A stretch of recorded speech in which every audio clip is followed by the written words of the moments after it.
La España del siglo XIX se une al despegue industrial que ya había comenzado en Europa. El progreso y la modernidad comienzan a difundirse entre los distintos sectores de la sociedad. La llegada de Isabel II al trono trae consigo la reacción carlista. La primera guerra carlista se convertirá en la guerra civil más larga de la historia de España. Los carlistas defienden el antiguo régimen y la monarquía absolutista frente a los liberales, quienes propugnan una monarquía constitucional. El XIX es un siglo de inestabilidad política en el que primarán las divisiones ideológicas.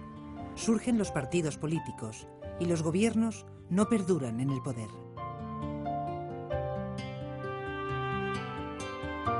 Es un siglo de esperanzas inmerso de lleno en el movimiento romántico. Es la centuria de la prensa al servicio de los partidos políticos, de los que surgirá con fuerza la opinión pública. La sociedad evoluciona gracias a nuevos inventos, fundamentalmente la máquina de vapor. Las ciudades se renuevan y gracias al tendido del ferrocarril mejoran las comunicaciones. Con el proceso de industrialización surge la clase proletaria.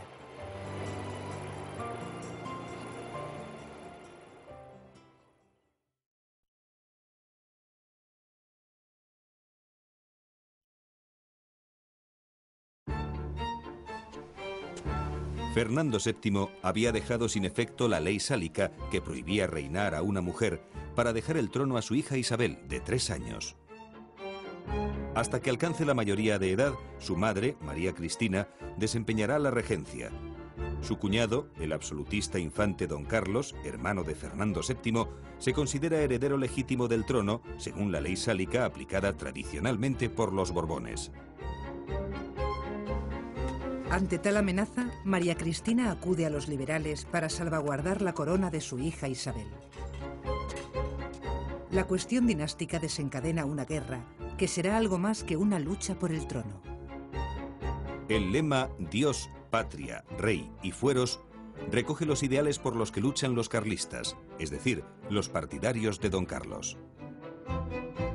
En la fase inicial, los carlistas, dirigidos por Zumalacárregui, asedian Bilbao y alcanzan algunos éxitos. También recurren a la táctica de la guerrilla, con ataques por sorpresa y repliegue y dispersión en las montañas. Su principal apoyo se encuentra en las zonas rurales del norte. Sin embargo, las ciudades se mantienen fieles al liberalismo y nunca se unen a la causa carlista. Tras 6 años de lucha, el general Espartero frena las tropas de don Carlos en su intento de entrar en Madrid, y los carlistas deponen las armas. Con el convenio de Vergara, firmado por Espartero y el comandante carlista Maroto, la guerra llega a su fin, aunque algunas partidas carlistas resistirán por un tiempo. El fin de la guerra supone el triunfo del liberalismo en España. Sin embargo, 2 facciones se disputan el panorama político. 2 grupos con puntos de vista distintos que quieren construir un Estado nacional. Es el inicio de los partidos políticos. Por un lado se sitúan los liberales progresistas como Prim y Espartero. Se consideran adalides de la modernidad política, económica y social. Defienden la soberanía nacional encarnada en las Cortes, a las que deben rendir cuentas el rey y el gobierno. Son sobre todo miembros de la pequeña burguesía e intelectuales. El grupo de los liberales moderados engloba a los grandes terratenientes, comerciantes y financieros. Los moderados abogan por una soberanía conjunta de la corona con amplios poderes y las Cortes. Entre ellos despuntan las figuras de O'Donnell, Bravo Murillo y Narváez. Los liberales defienden el sufragio censitario, es decir, el derecho de voto limitado a una parte de la población según el nivel de renta. Avanzado el siglo XIX, aparecerán otras fuerzas de menor peso político como los demócratas, que reclaman el sufragio universal, y los republicanos, contrarios al régimen monárquico. Los partidos del siglo XIX son partidos del tipo llamado de cuadros o de notables, es decir, que son partidos que no aspiran a encuadrar a las masas detrás de su programa, sino que son una simple reunión de personalidades, de ahí lo de notables, personalidades con formación, con relevancia política, normalmente ricos, además, que se reúnen y, puesto que son muy pocos, lo pueden hacer en forma de una comida, un banquete, que es la forma típica de la reunión política en el siglo XIX. Y esos notables son los que deciden la orientación del partido, son los que integran las candidaturas electorales del partido y, en caso de conseguir puestos políticos relevantes, son las personas que el partido lleva al gobierno o al parlamento, y no hay más estructura de partido. A pesar de la existencia de los partidos, la actividad política implica solo a una minoría de la población, que cuando las circunstancias le son adversas, recurre a los militares para forzar los cambios de gobierno. La Guerra de la Independencia, la guerra contra los rebeldes americanos y, por último, la Guerra Carlista, habían conferido a los militares un papel principal en la vida política española. La pugna entre moderados y progresistas alentará este protagonismo político de los militares. Para acceder al poder se recurre a la fórmula de los pronunciamientos. Un mando militar subleva a sus tropas en los cuarteles con el objetivo de cambiar el gobierno. Todo esto, los pronunciamientos y demás, dio a los militares un poder muy importante en la política española. Ellos se convirtieron en los políticos por excelencia, los presidentes del gobierno casi siempre, ministros con mucha frecuencia. Y esto ha dado pie a que se hable de un militarismo en la España del siglo XIX, que arrancaría de esa época y llegaría naturalmente hasta el siglo XX.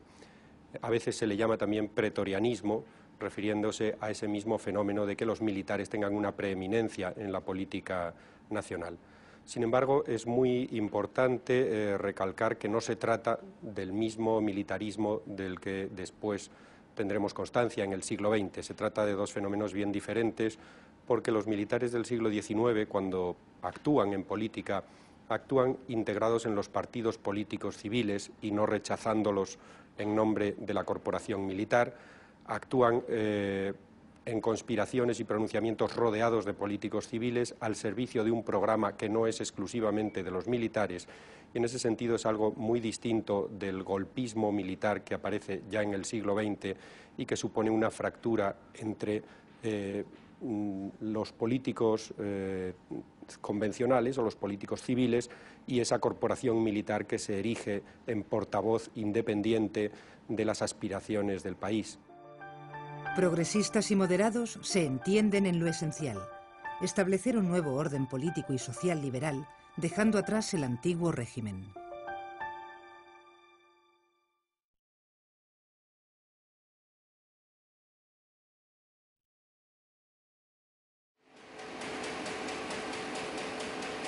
La prensa del 19 se convierte en un instrumento decisivo para transmitir las ideas políticas.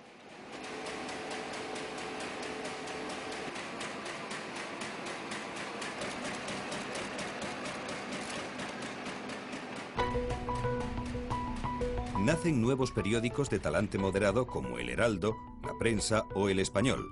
Otros más progresistas como El Clamor Público o La Iberia, que se convierte en el periódico más vendido de la época. El periodismo irrumpe con fuerza en las grandes ciudades y aumenta el número de bohemios y escritores que viven de la pluma. Los periódicos en la España del siglo XIX eran muy distintos de los que conocemos ahora. Para empezar, eran periódicos de tirada mucho más corta y eran también periódicos que se preocupaban poco de suministrar una información de carácter objetivo o neutral sobre los acontecimientos. Era una prensa esencialmente política, donde se encuentran pocas noticias de otro tipo, y además era una prensa partidista, decididamente prensa de partido. Cada periódico, y no se ocultaba demasiado, cada periódico era portavoz de un partido político o de una corriente dentro de un partido político, o bien de una personalidad importante en la política que utilizaba ese medio del periódico que tenía para comunicarse con su público, con sus bases de apoyo político, con sus electores. En las redacciones de los periódicos se forman los jóvenes que quieren ascender en la carrera hacia el poder. En este escenario destaca la figura del agitador político que se lanza a la conquista ideológica del pueblo. Sus armas no son otras que una resma de papel y una pluma bien cortada. Es una potencia social que quita y pone leyes y levanta pueblos a su antojo.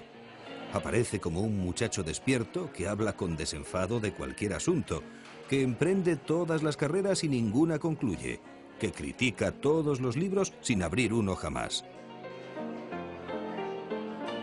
La vida en la ciudad se enriquece con la manifestación de la opinión pública. Nacen los ateneos, los clubes y los casinos, puntos de encuentro entre periodistas, literatos e intelectuales para discutir sobre cualquier asunto.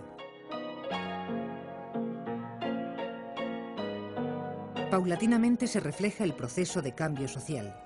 Nace una conciencia crítica nacional y se da importancia al ámbito de lo privado y a los buenos modales. Son tiempos de utopías y de optimismo. El movimiento romántico recorre España y surgen los bohemios como Gustavo Adolfo Bécquer. Abandona Sevilla con el objetivo de conquistar gloria y fortuna en Madrid, donde trabaja como redactor, mientras desarrolla una obra literaria plagada de intimismo, sentimiento e imaginación. No me admiró tu olvido, aunque de un día me admiró tu cariño mucho más. Porque lo que hay en mí que vale algo, eso ni lo pudiste sospechar.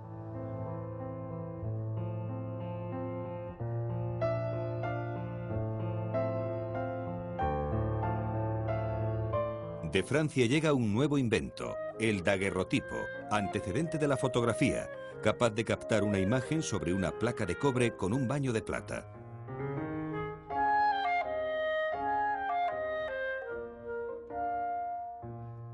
De forma ambulante, los extranjeros comienzan a realizar daguerrotipos para ganarse la vida, hasta que a mediados de siglo aparecen los primeros gabinetes fotográficos.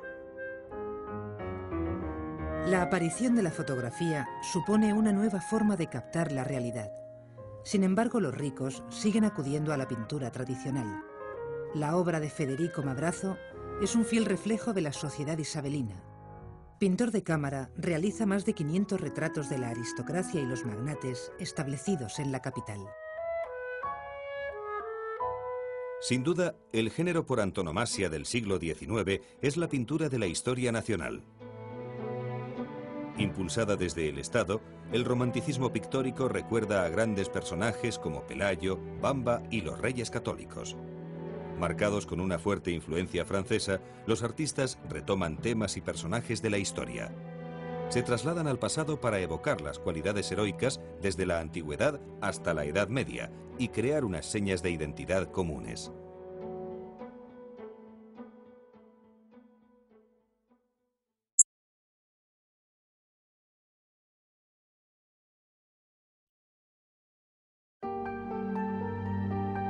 Durante el reinado de Isabel II, las decisiones políticas van a ir forjando la estructura de un Estado liberal. A falta de estabilidad, en este periodo de 35 años se suceden 55 gobiernos diferentes, quien esté en el poder va a llevar a cabo sus proyectos políticos. La reina presta su apoyo a los moderados, mientras que los progresistas acceden al poder solo a través de pronunciamientos. Se deshace la organización administrativa del antiguo régimen y el territorio se divide en 49 provincias con administración propia. Desde el Estado se impulsa la desamortización de los bienes de la Iglesia, que se convierte en un mecanismo liberal para conseguir el apoyo de los nuevos propietarios a la causa isabelina. Se realiza la expropiación forzosa de las tierras de la Iglesia y se venden en subasta pública. A cambio, el Estado se compromete a mantener económicamente a los religiosos. El clero se desplaza del sector liberal y simpatiza con el carlismo. Tras la desamortización de los bienes eclesiásticos, Pascual Madoz lleva a cabo la desamortización civil, la expropiación de las tierras comunales de los municipios.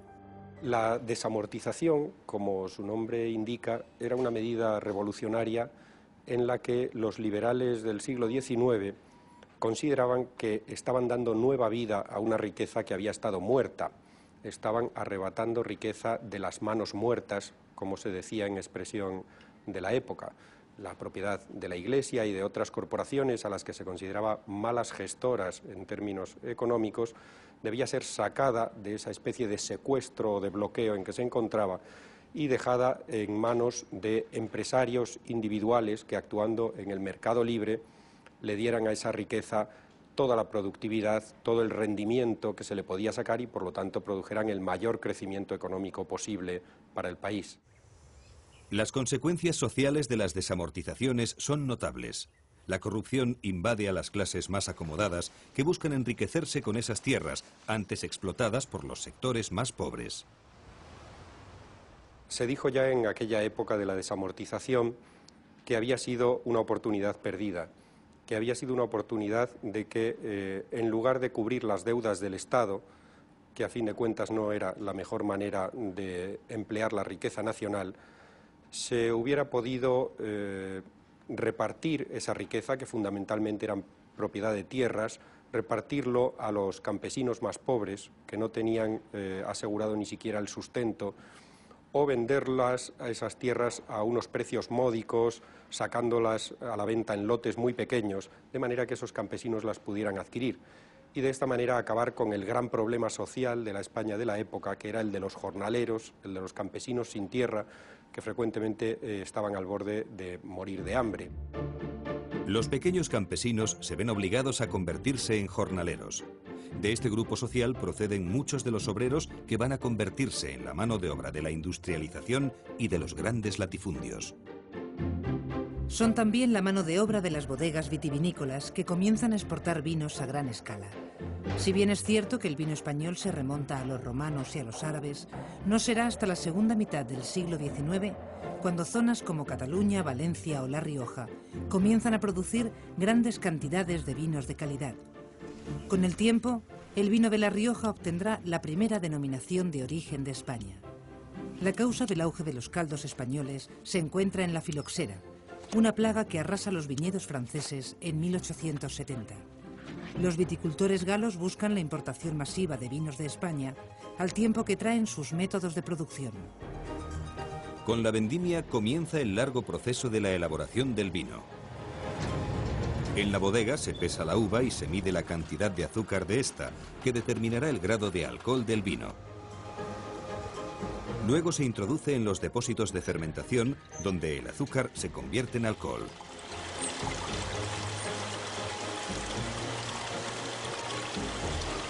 Mediante exámenes analíticos, el Consejo Regulador determina si el vino merece la denominación de origen.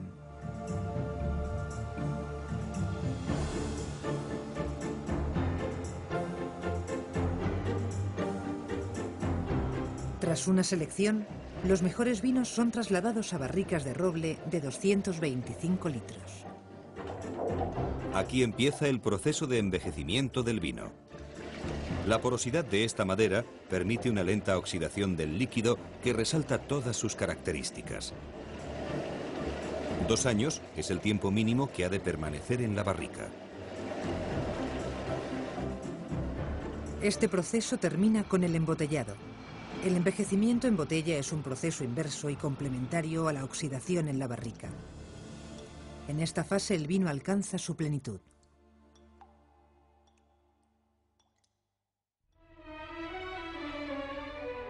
En esta época nace la Guardia Civil, un cuerpo de seguridad pública de carácter militar encargado de velar por la propiedad y el orden público en el ámbito rural.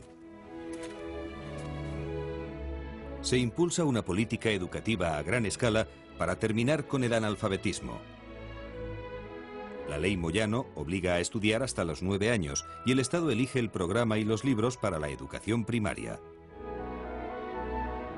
Poco a poco, la tasa de escolarización aumenta. La enseñanza superior también sufre un proceso de renovación. Se extiende la filosofía krausista, en la que prima el rigor intelectual y el énfasis por la investigación. Una universidad independiente de la Iglesia, centrada en el empuje hacia el conocimiento y los desarrollos científicos. Precisamente de la mano de esos desarrollos, de la utilidad que mostraron para la industria, para el poder político, la ciencia se institucionalizó, pasó a convertirse en una profesión. Es decir, dejó de ser el lugar al que se dedicaban unos cuantos eruditos privilegiados en su mayoría. Y fue, repito, una profesión sometida a las reglas que cualquier otra. En las ciudades, el espacio urbano se diseña. Con los ensanches de Barcelona y Madrid se extiende la planificación urbanística. Se levantan plazas, teatros y paseos públicos. Las calles se cubren con aceras para favorecer el paseo. Se adornan con fuentes, kioscos de música, bancos de piedra. Por la noche, los serenos iluminan las calles con las farolas de luz de gas. Madrid se embellece con edificios emblemáticos. El Congreso de los Diputados se convierte en sede de la representación nacional. Se inaugura el Teatro Real de la Ópera, el Museo Arqueológico y la Biblioteca Nacional. Con el auge de la burguesía comienza una creciente preocupación por la moda. Se abren tiendas donde lucen escaparates con las últimas novedades. El deseo de aparecer en la esfera pública lleva a los hombres a vestir con chaqueta, chaleco y pantalón. La expresión máxima de refinamiento es lucir levita o frac, símbolos de elitismo. Las señoras sustituyen las múltiples enaguas por el aparatoso miriñaque. Se pone de moda el vestido acompañado de mantilla o pañuelo frente a las antiguas prendas de lana.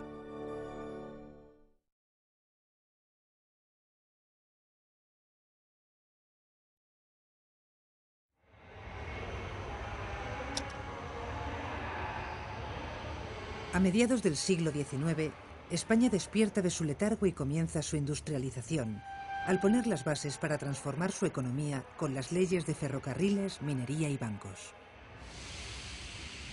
El tendido del ferrocarril cambia el panorama de las comunicaciones en España.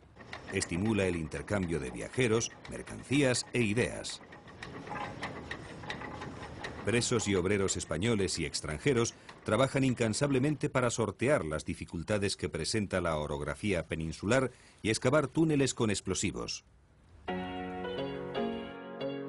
En 1848 se inaugura el tramo Barcelona-Mataró y 3 años después, Madrid-Aranjuez.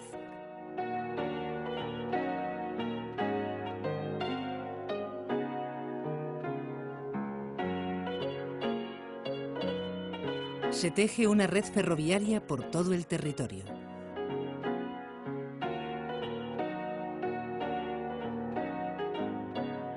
El desarrollo del ferrocarril no hubiese sido posible sin la invención de la máquina de vapor. Fue el escocés James Watt quien la creó tal como la conocemos hoy. Esta innovación constituye el motor real de toda la revolución industrial. El invento consiste en un dispositivo mecánico que convierte la energía del vapor de agua en energía mecánica. El vapor de agua se obtiene en la caldera, un cuerpo cilíndrico con una serie de tubos sumergidos en agua. Al quemar combustible en el horno, el calor de la combustión circula por estos tubos, cediendo calor al agua y elevando la temperatura hasta generar el vapor necesario para el funcionamiento de la locomotora. El principio básico de la máquina de vapor consiste en la expansión y el enfriamiento del vapor de agua en un cilindro equipado con un pistón móvil. Este pistón se desplaza de un lado al otro del cilindro empujado por el vapor a presión. El movimiento se comunica a las ruedas a través de un mecanismo de bielas.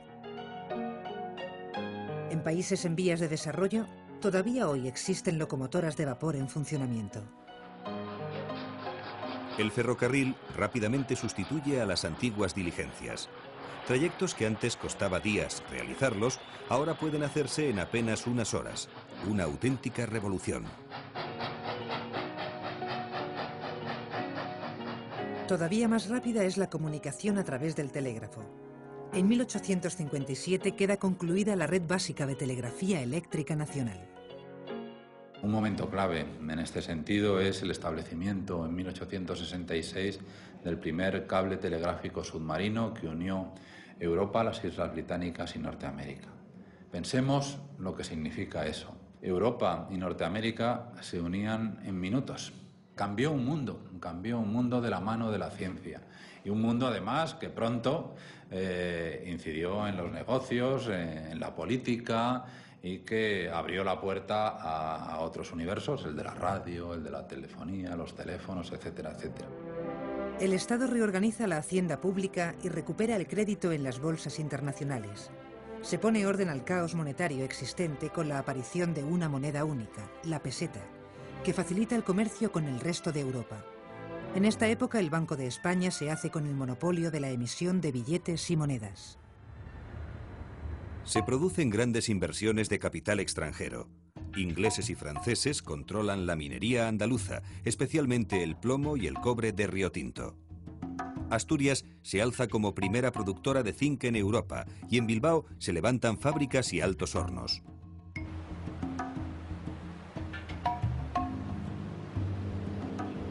La actividad industrial más intensa se desarrolla en Barcelona.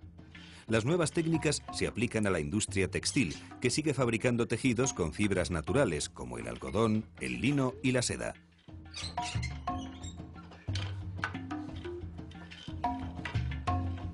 Sin embargo, España está dividida en dos. La España del norte, mucho más desarrollada y en vías de industrialización, se contrapone con la agricultura extensiva de la meseta y el sur. Los avances en la industria exigen mano de obra, lo que provoca un gran movimiento migratorio del interior peninsular a la periferia en busca de trabajo. En pocos años, las ciudades experimentan un gran crecimiento. Los trabajadores que llegan del campo en busca de una oportunidad para prosperar se encuentran con grandes problemas sociales. De la noche a la mañana se convierten en activistas de la lucha proletaria. Poco a poco se va formando una nueva clase obrera que va a participar intensamente en la Revolución de 1868, llamada La Gloriosa.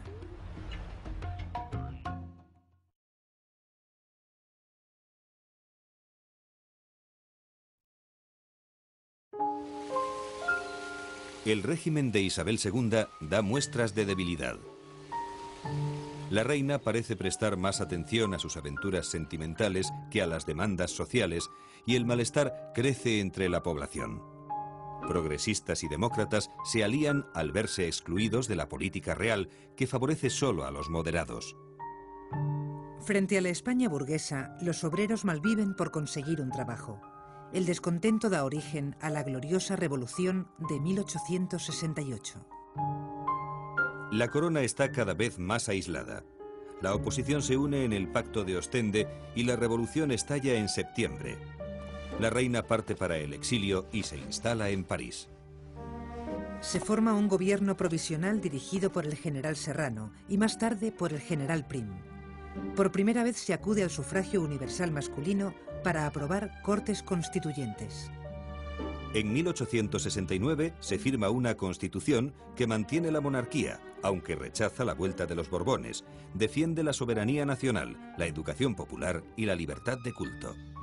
Las Cortes eligen como rey al príncipe italiano Amadeo de Saboya, el candidato de Prim al trono. Pero el asesinato de Prim deja al monarca extranjero sin su principal apoyo y abdicará al cabo de poco más de 2 años. Los demócratas y republicanos aprovechan el vacío en el trono para proclamar la Primera República. Catedráticos, profesores, periodistas, abogados sueñan con un Estado descentralizado que defienda las libertades y que termine con la esclavitud en las colonias.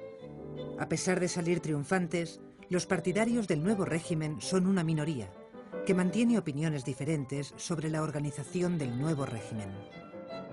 Se enfrentan unitarios, partidarios de un régimen centralizado, y federalistas, partidarios de una república de carácter federal. Como reacción a la república, los carlistas desempolvan sus armas y se lanzan a la ocupación de Estella. Empieza la última guerra carlista. La república está en crisis. En medio año se suceden 4 presidentes. Los autoritarios aprovechan esta circunstancia y en enero de 1874, el capitán general de Madrid, el general Pavía, organiza un golpe de Estado. La Guardia Civil disuelve las Cortes. La República ha muerto. La Primera República fue un fracaso sin paliativos que acabarían reconociendo muchos de sus partidarios. Se asoció la idea de república con la idea de anarquía, de inoperancia, de incapacidad para resolver problemas, y esto pesó durante mucho tiempo para que se pudiera volver a pensar en España en intentar una fórmula política de tipo republicano. En la medida en que república y democracia se identificaban en gran medida en la mentalidad de aquella época, esa identificación de república con anarquía se convirtió también en una identificación de democracia con anarquía o de inviabilidad de las experiencias democráticas en España, que sería un lastre que pesaría en la política española hasta muy entrado el siglo XX. Todos estos cambios políticos en la península han tenido como telón de fondo dos guerras, una en la península contra los carlistas y otra en el Caribe. Se trata de la Primera Guerra de la Independencia de Cuba, que estalla en 1868, el año en que cae Isabel II. Se la conoce como la Guerra de los 10 años porque se prolonga hasta 1878, cuando en España la Primera República ya ha dado paso a la Restauración.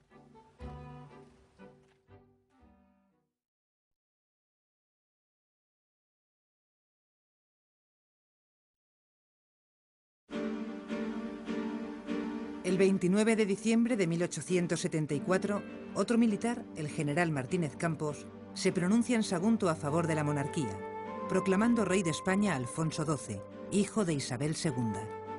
Exiliado en Inglaterra, Alfonso XII retorna a Madrid. La monarquía ha sido restaurada. Alfonso XII se ganará el nombre de El Pacificador y traerá con él una época de tranquilidad política y prosperidad económica. En este escenario se acentuará cada vez más la separación entre la burguesía y los trabajadores, cuya lucha por mejorar sus condiciones de vida cobrará especial protagonismo a finales del siglo XIX y principios del XX.